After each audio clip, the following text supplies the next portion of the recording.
until now. But then we won't have to borrow money to get anything done anymore, right? All right, that's the papers this morning. We're back in a moment to take on the issues for the day. Please stay with us. Welcome back.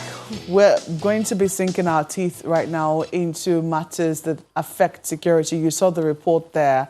Some people will say that when it comes to security, the issues around it are legion. I don't want to talk about how they're almost demonic in nature, but oftentimes, or so far so good, when you look at it, they have been most challenging. And for a lot of Nigerians, they look with consternation at the security challenges that face us because it looks like we're out of our depths. But let us find out from the experts this morning what they make of it, especially since the president says, oh, you know, it has not been so good, but it's an area that we hope we will do much better in. What should we be doing better as a country? This morning, we're joined by retired Major General Henry Ayola. You're welcome to Sunrise Daily this morning. Thank you, Marco. Good morning. Good morning, viewers at home. We also have with us Alfred Ononugbo, who's going to be joining us via Zoom. He's a security consultant. You're welcome to the program, Mr. Ononugbo. Yeah, thank you very much for having me. God bless you. Okay. Even though we could barely hear him there, hopefully we'll be able to correct that as the program progresses. But you have been able to, you're a Nigerian. Of course you're a Nigerian. And you live in Nigeria. You have served the Nigerian military. And oftentimes, I'm sure that every time you see a challenge, that you see either our troops losing their lives, or you hear of Nigerians dying in situations that could have been avoided, or you hear them being kidnapped, as we saw with the Kankara boys only recently, or you see them being killed, as we see almost on a daily in the Northeast and different parts of the country, banditry on the rise. I'm sure a lot of things go through your mind. Do you ever wonder if we have lost the plot when it comes to security? Thank you very much, Marco. Well, the last time I was here, we tried to do this after-action review or critic, or a post-mortem, or workshop, or whatever you want to call it. And my position has always been, how do we ensure that the lessons learned from each incident is taken forward in addressing future issues so that we can at least show that we learned something from the last event that happened. And to me, I think what I see is that perhaps we are not taking forward those lessons. And so you find the same kind of things repeating themselves again and again. And my position has been, how do we all join hands to help not just the government, but particularly the executive? Because most of the time when we talk about security issues, the focus is on the executive. But there's so much the other arms can do to help, so that it comes as a convergent effort and a synergy of all the arms of government. The other arms of government, sorry to interrupt, seem helpless.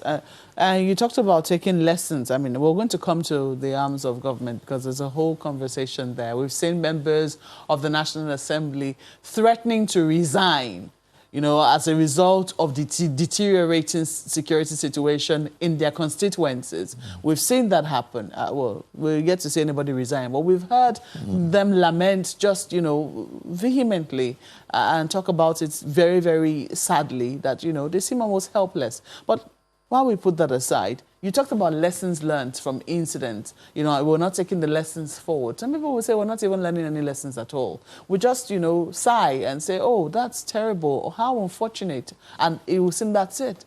We don't seem to have learned any lessons which we want to take forward to, because if we learned lessons, there'll be questions as to if Buni Yadi happened in Yobe State, if Chibok happened, and there were moves around that time to do Safe Schools Initiative. If even very recently, another kidnapping which has seen that Leah Sharibu has not been returned now happened, and then Kankara happened.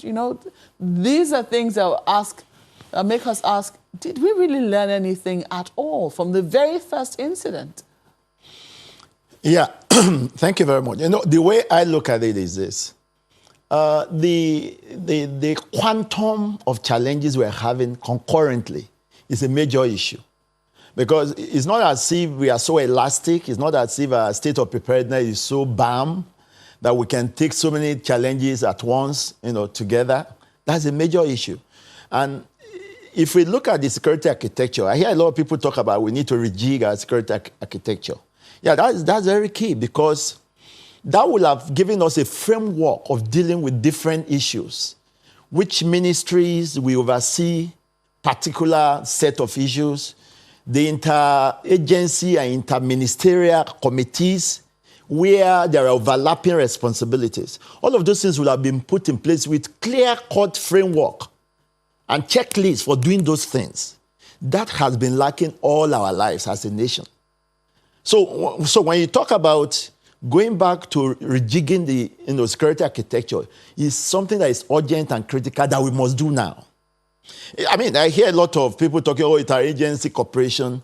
It's not enough to say it. It must be put into properly set framework at all levels so that, for example, the state director of security at the state level should know who he relates with in all the other security agencies in passing relevant intelligence to keep all the others abreast and each person sharing. I'm just taking that as an example. If the same, even from the ministerial level, I remember during the time when the PAMSECs were in charge, before the ministers were appointed, they brought up some of these issues of certain interministerial committees that should have been in place statutorily, such that before any issue comes to the Federal Executive Council, it will have been discussed at those interministerial committees. They will have been studied, so that by the time it comes to the Federal Executive Council, you are only coming to look at the reports of such interministerial, interagency committees' work to make a final decision. Some of those things have not been put properly in place. A lot of times, it's not as if the agencies are not cooperating, for example, security agencies, but it's like you do it as you will. It's not supposed to be optional. It's supposed to be something that is written down with the appropriate checklist, and where you don't even do it, there will be sanctions that are swift and sure. So putting things, strengthening our institutions and our structures, our systems, our procedures, processes, drills and routines for doing things. That's where the real issue is. Especially when it comes to security. Because at the end of the day, it's what you do regularly and you do it come sunshine or rain that makes the difference. Let's quickly switch to our guest in Lagos now. Ayo. Thank you, Mokwe. Mr. Nonugbo, one question came to mind the moment we began this conversation. And even from some of the things that you may want to respond to in all that Major General Ayola has spoken about. Do you think we have been able to track the root cause of this insecurity issue in the past 11 years? Well, I first would like to appreciate the Nigerian soldiers and the officers and men of various security agencies who have been battling and putting their lives on the line to keep us secure. I want to say a big thank you to them for what they are doing. And by extension, also those who are fighting various types of conflicts, including the people I call the generals addressing the COVID pandemic in Nigeria. I just want to say thank you to them for what they are doing.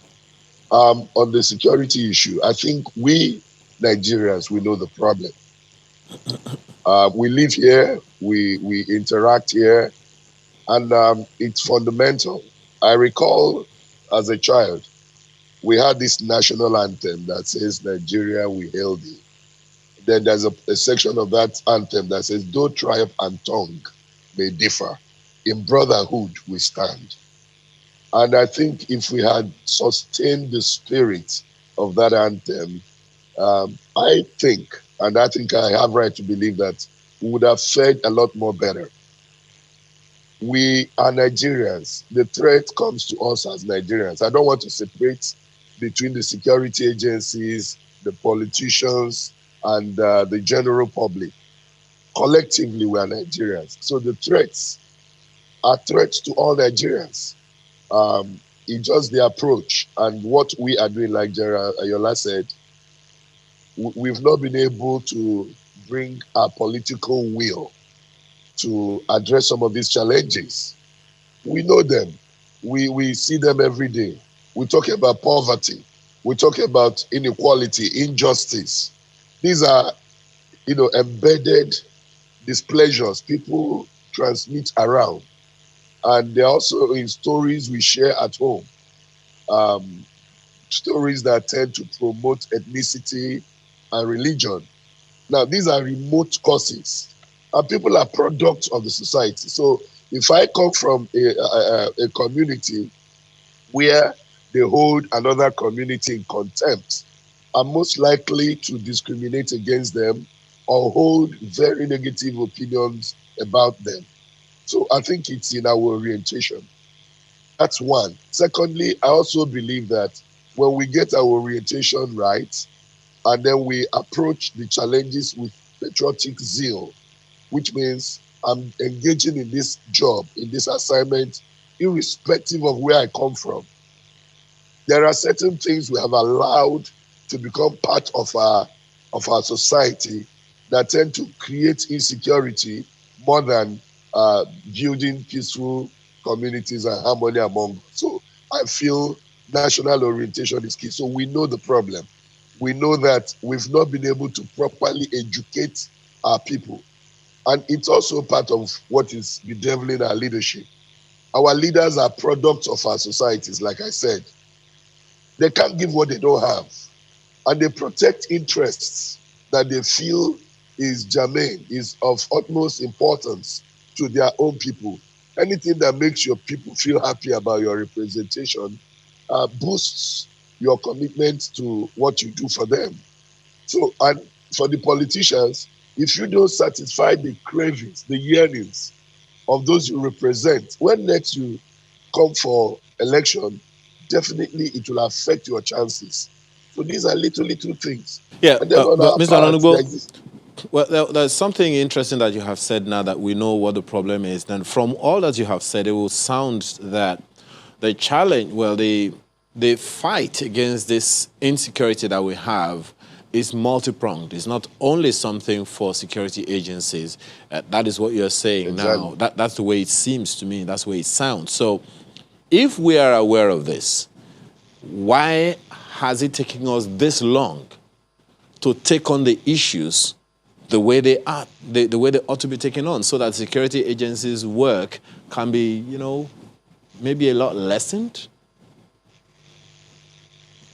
Um, it will be sad to inform you that, Ayo, Nigerians do not trust our security system. And this is because of the behaviors of few individuals who have brought the reputation of the service to disrepute. Nigerians feel more comfortable with jungle justice, solving their problem themselves. Nigerians are overwhelmed by undeliverables from the leadership that they don't believe. The fact is, Nigerians don't even believe in the government. That's why our elections look like war. You have to buy your space. You have to force your way in. You have to blackmail, kill, damage. So Nigerians, there's a disconnect between the average Nigerian and those in political offices or those in government services. We don't believe in them, and they have not helped matters. Our political structures have not are not humble enough to discover that they've created a different society from where they came from. you know. So Nigerians have problem placing confidence in government institutions. Even Nigerians working in the system, they are part of those who bring down that system. Go to public offices, go to government secretariats, you go through experiences that tells you nobody is here to serve you. So Nigerians have lost confidence, probably in themselves, that nobody from among us can provide leadership. If you bring an angel to Nigerians today, they will fault him. I'm sure if Jesus comes as a Nigerian, he will have to explain to God why he chose to send him here. Because we've lost confidence. Probably because of experiences. We must have our finger on the facts. People have been disappointed a couple of times. Promises have been made that were not delivered. The criminal justice administration system is suspect. So the institutions and establishments are not, like Ariola said, they are not working in cohesion. So the people are not seeing deliverables. They are not seeing the value of what they are giving. That's why if you tell a Nigerian to pay tax, for instance, he wants to, because he doesn't what they want. He doesn't believe they have their interests at. So it becomes an issue. So that's the problem. We don't have that, patriotic zeal. Our leaders have not demonstrated it. Like I always say, go and look at the lifestyle of our leaders. We have probably 400,000 or 500,000 policemen. Half of the population of the policemen are guarding only our political and public officers. The rest are distributed on the road. And what do you see on the road? Challenges, conflict because of lack of quality training, men that can deliver on certain things, challenges we're facing as a society. So we must build back that connection. The politicians must sit back to say, let's sacrifice. A leader that cannot sacrifice for the good of the people can never bring them to the promised land. So that sacrifice is not there. Our leaders spend, and like I would say, an insecure man can never secure you. Most of our leaders are insecure. The kind of security apparatus built around them tells you they're insecure people. So how can you relate with people who are threatened like you, and you are more interested in securing yourself, whether it is socially, economically, politically, financially, name it. They will first deal with their personal needs before they think about you in real sense. So I think these are some of the challenges. And the way forward, we must revive our national orientation system. We must invest money to rebuild our education system and look at the content of what we are giving to people. Eliminate things that divide the country, eliminate things that breed fear and distrust. And then, of course, my apology. Just one moment. There are some of the issues that you have raised there that I think are quite germane, and I believe that Major General Henry Ayola would also want to respond to them so that Malcolm can continue with him from there. Well, so, General, he's raised the issue of trust among the people, between the people and security operatives. He's also talked about the issue of lack of political will to take on some of these things, for which reason many of the political leaders who are in office themselves will first of all rather protect themselves than protect, the people that they are employed by the Nigerian people to protect. How do you respond to these things, if you agree with them? Thank you, Ayo.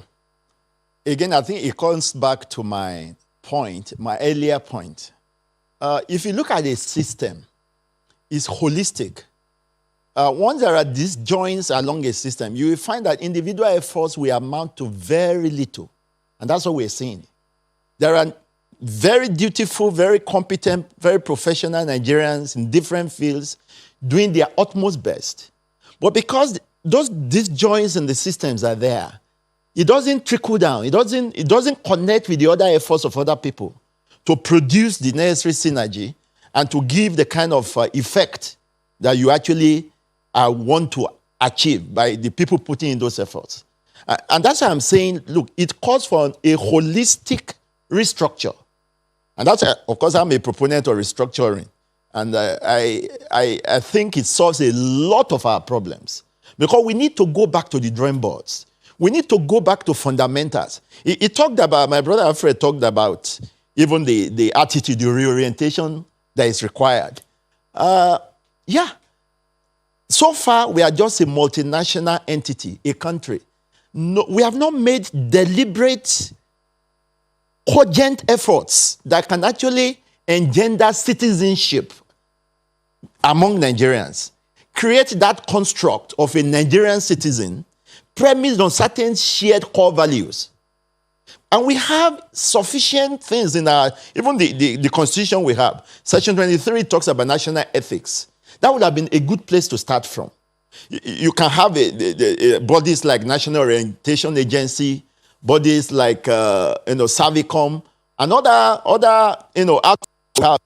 the other information and publicity outfits that can run all kinds of publicity, creating jingles, even drama, films and things that will engender citizenship, so that an average Nigerian sees himself first as a Nigerian before thinking of his tribe or religion. And we've not done much about that. And so you find that we're still like a loose, combination of multi-ethnic groups. And that's why you find it raising its ugly heads again and again and again. Because those are things that have been left undone. And we think we can just sweep such things under the carpet and move on. And we've not made much progress.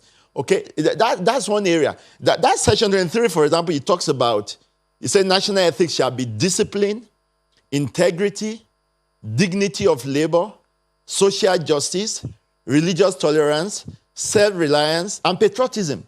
Can you imagine these fantastic 7 values? If they were taken and we start ingraining them into the DNA of our children, right from kindergarten, nursery, primary, and use all means to drum it up into their consciousness, then a national orientation has taken place. Then people can begin to see, what can I do? And look forward to their own contribution to the nation. Okay, we've not done any of that. Of course, we put in some things. I mean, people will mention things like National Youth Service Corps. That's done at the peak. Lives are molded at certain ages. If you don't mold a man, a child at that formative age, it's already built up with certain prejudices. At that time, you're not trying to say you want to unite the nation. No, it's too late.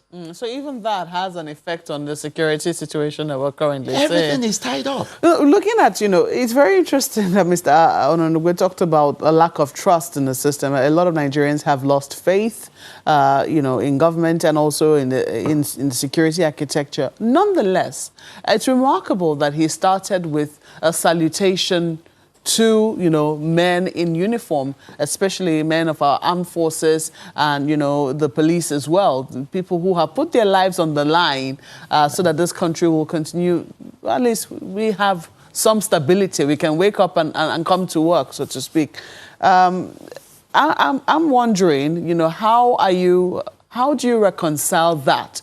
Especially now that we are in the Armed Forces Remembrance, should I say, week. We're approaching the day itself. We've seen a number of services, to that day. And we've seen statements going out to encourage men of the armed forces, while we're also trying to say, look, what we have on the ground is not what we desire from and for our security agencies.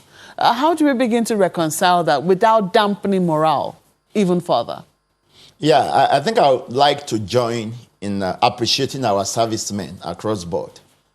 Usually, particularly in the military. General, I'm going to have to interrupt you, sorry. Yeah. I'll let you answer that when we come back from this break. Okay. Please stay with us. Well, retired Major General Ayala is still with us in the studio. And just before we went on break, he was about to answer the question on how we can, address the welfare and safety and security of our security agencies, while at the same time demanding from them, the responsibilities that they ought to deliver for the well-being of Nigerians. General. Yeah, thank you very much. So I was saying, to whom much is given, much is expected. So if we make the effort to improve their well-being, their kitting, their equipping, their training, and all of the necessary capacity building measures, of course, only then can we sit back and say we expect so much from them. And I think that's the right logic, and that's the way to go.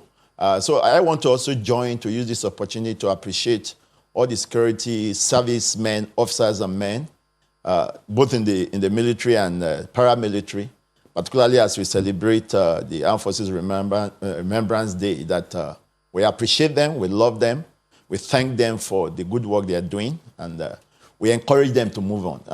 One of the things that is very important about the nature of the war we are fighting right now against Boko Haram in particular, and the bandits, of course, is the fact that the asymmetric warrior, one of his great strengths, is bold action and strong will.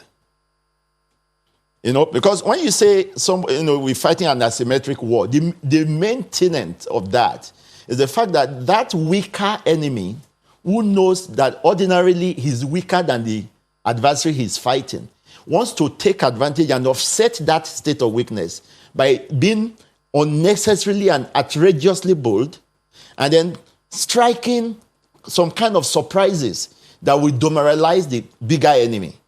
And that means for us to overcome this, we have to mount up a stronger strength. We have to come with overwhelming force. We have to also up our own decision, our own will.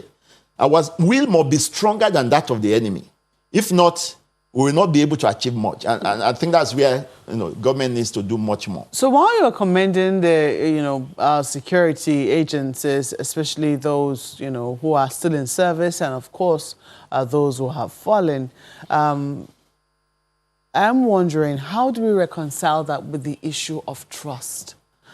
In many places, some people say that the armed forces get the highest honors wherever it is that they are. They're respected in public, they're shown respect, they're shown love. But you can only show love to what it is that, to an agency that you trust, that you also respect. Do you think that we have shown that respect, especially when you begin to look at, say, NSAS, for instance, and some of the demands that we've seen? We've seen the judicial panel sit in many places in the country. And when you hear some of the stories that, Nigerians come forward to narrate, you say, how is it that anybody is supposed to love, trust, and respect security agencies, or even honor the memory of fallen heroes, if this has been the experience in the hands of these people? Yeah, that's a beautiful question. Last time we talked about this, I made the point that we must discountenance the fact that, or rather, we must take to heart the fact that the bad examples that we see is not reflective of the majority of these security forces we're talking about. And so we must factor the fact that there are always delinquents and malfeasance in any setting, even in the whole society. Why do nations have correctional facilities? Why don't nations just assume that every citizen will be good? Nobody is going to commit offense. Nobody is going to do the wrong things, and not bother to have prisons and correctional facilities, not have police stations, not have lawyers, not have courts. Because it's factored that it is inherent in human nature that no matter what you do, there will be a few elements that will still do the wrong things. And what every society tries to do is to reduce that percentage to the barest minimum. Recently, we had one of the Scandinavian countries having to shut down some of their prison correctional facilities because there are no people there. Okay, that's a good place to head for. But the point I'm making is that you must always factor that there will be a few bad eggs in any setting. But we should not use that to paint the whole group of people and then engender some kind of acrimony towards them. No. We must also psych ourselves to know that the majority of these people are giving their best. For their own sake, let's give them the respect they deserve. Let's honor them. Let's trust them. I think it's a matter of part of the reorientation we have to do to ourselves also. How is that affecting the output from the security agencies? How big an impact do you think that lack of trust, a lack of respect, or lack of, empathy, with the security agencies could have on their own delivery as well? Oh, very much. In fact, we saw so much of it following the NSAS. Last time I was here, I mentioned the fact that it was an unintended consequence and some of the collateral damages that we saw, that the morale of our security forces really went low as a result of that. And you will notice there was a period, themselves were not sure what to do because of that low morale. So that's why we have to be careful. We must not throw away the baby and the bathwater. we have to be careful to differentiate between the few bad elements and the majority of the people who are putting in their best, putting their lives on the line to safeguard the rest of us. I think we need to keep reminding ourselves of that. And I think that will help. And then that will also ginger them to put in more. Of course, there's always room to do better. You've talked about rejigging security agencies, and the president said as much in his New Year Day address to Nigerians. Where would you say he should start from? Where, if we're looking to see that, you know, this is going to go beyond words, what should Nigerians be looking to see from the president and commander-in-chief, for instance?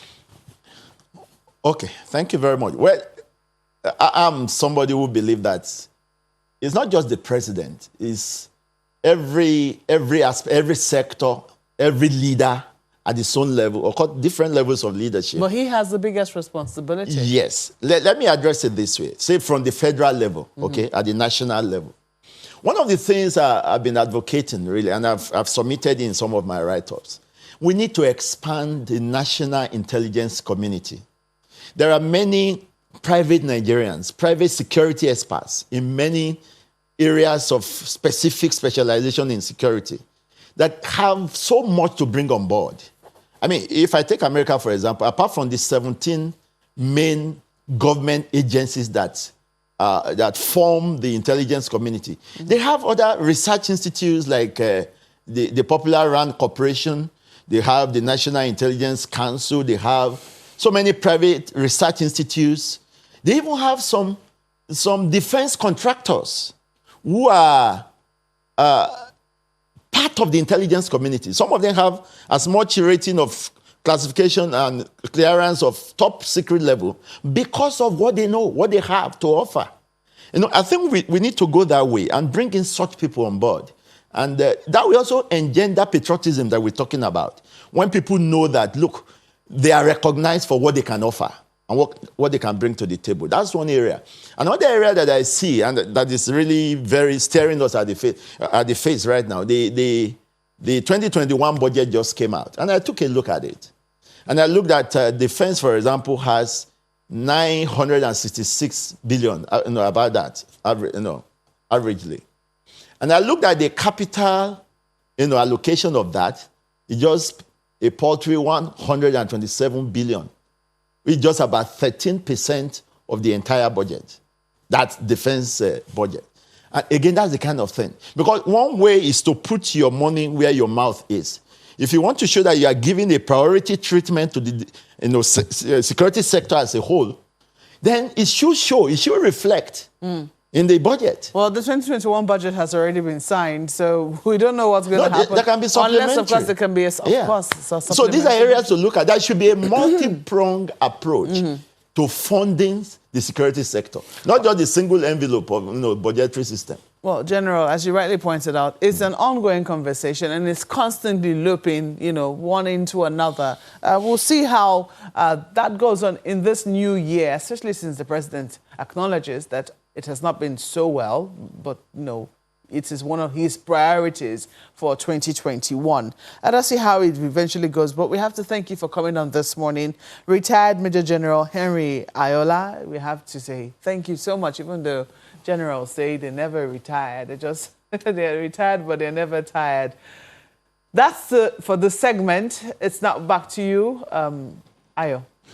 Oh, yes, I would have very much loved to ask General Ayola this question, but I think it's something that Mr. Ononugbo can still take on as well. Mr. Ononugbo, and this question we have had to take on before, and that's the fact that most of the time when we talk about insecurity, or the security sector, rejigging the architecture, we only talk about the military, we only talk about the police. And most of the time, we feature the military on this program, the police whenever they are available.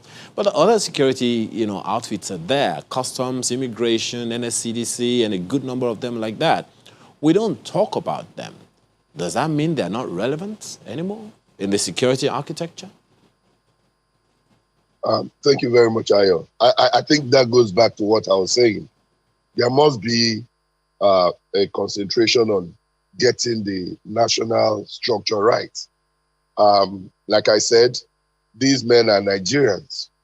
And if things are right, not perfect, but measurably, conducive for doing business in Nigeria, and the different structures of governance are effective, we will not need to discriminate between police, the customs, immigrations, and other agencies of the government. And while General Ayala was talking, a couple of things were going through my mind. And I felt like I should appeal to Mr. President, actually, to declare a state of emergency, in national orientation. There must be certain things that we must build in. Otherwise, not just that these people are discriminated, even within that system, you see ethnic discriminations, you see religious discriminations, you also see criminal discriminations, because those who collaborate to commit certain crimes within the system, we prefer to work together. It will determine the postings, it will determine the assignments and all that. When you are inside, you see so much of these weaknesses that you keep wondering, when are we ever going to get it right? But we can. If there's a proper punishment for committing certain class of crime, people will take it seriously. And you do that without discrimination. So back to your question, it's unfortunate. It's part of those injustice that's being meted on these people. And they take it to their jobs. They feel they're not being recognized. Their roles are not appreciated. Oh yeah, make them go do them alone. Maybe if they want to praise, now only soldiers they praise. Then the DSS man will say, so why am I dying? When even what I'm doing here, I'm not appreciated, I'm not recommended to my agency that sent me. So it looks like I failed my agency. So the man begins to work with wisdom and caution. He begins to eliminate himself from the system and from commitment.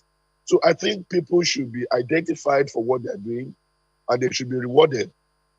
Those sectors help us a lot. For instance, look at the customs. If the customs and immigrations do not help us, we can only end up fighting insurgency within our own territories, and we'll never be able to defeat them. Okay. So there must be, yes. So Yeah. we need to look at them, appreciate them, encourage them. Yes. Perhaps that's one segment, of the security architecture that you have talked about. Another one, which, the president has also referenced, and a good number of governors have been given the marching order, so to speak, to take on, are the locals, traditional rulers, community leaders, and so on. Do you think, whether it's in intelligence gathering or mitigating insecurity challenges, do you think that the locals are being engaged significantly?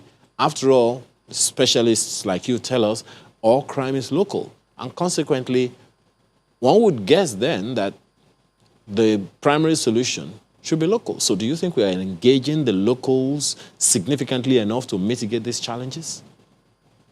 My answer is a clear no. And it borders on how these people were brought in. A lot of communities are in courts. They are fighting because people felt shortchanged in the selection of leadership within the local communities. A lot of our political officers are people with questions to answer at the law. So when you have, for instance, a local leader that doesn't enjoy the trust and support of his people, nobody will give him information that could lead to his death. Because sometimes when intelligence goes into the wrong hands, it becomes a weapon for your enemy to unleash on you.